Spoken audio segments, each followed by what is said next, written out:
Hi. Rather than write, I thought that I'd talk to you about all the things that God has been up to the past 2 months. August was packed, and I mean really, literally packed.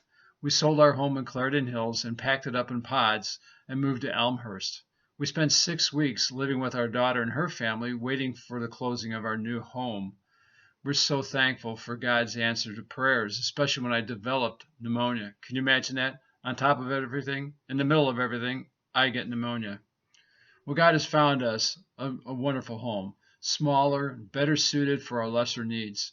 It has a great kitchen and garden for Candy, easy access to roads and trains for my sole priority groups, and it's closer to both of our kids and grandkids.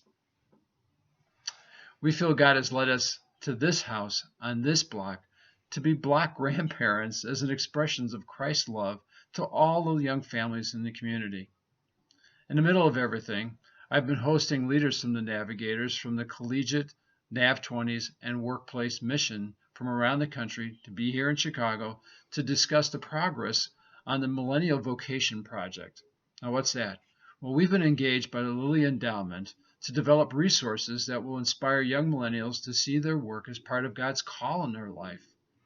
Now, I've been working with Professor Bill Ritchie of the James Madison University to develop a survey targeting millennials who are in the workplace to discover their thoughts on work and calling. In the process, I was also asked to write a 9-week Bible study on the book of Nehemiah, highlighting his calling. The discussion guide will be used by thousands of college students on dozens of campuses around the country. It's very exciting.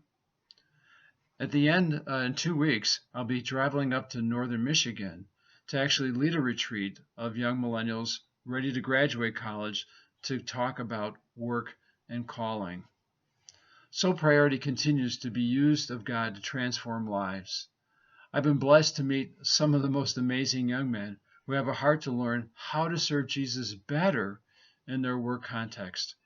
Now, one of our more senior businessmen challenged his partner to get off the top of the power pyramid, turn it upside down, and begin serving his highly talented and skilled employees. Now, that's amazing. Now, this fellow wouldn't have known that had he not studied God's paradigm for leadership in the scriptures. To make it even better, his journey with Jesus began with Sole Priority. Now, one of our millennials new to the faith was hit by emotion when he talked about the application of God's word to his workplace. He had just never read God's word and was just amazed at how it fit into his life. The ministry of Sole Priority needs a Joshua who's going to take it into the next generation. That makes me the Moses, and that's pretty scary. I've also been praying for 70 valiant men and women of astounding faith and action to serve Jesus through Sole Priority.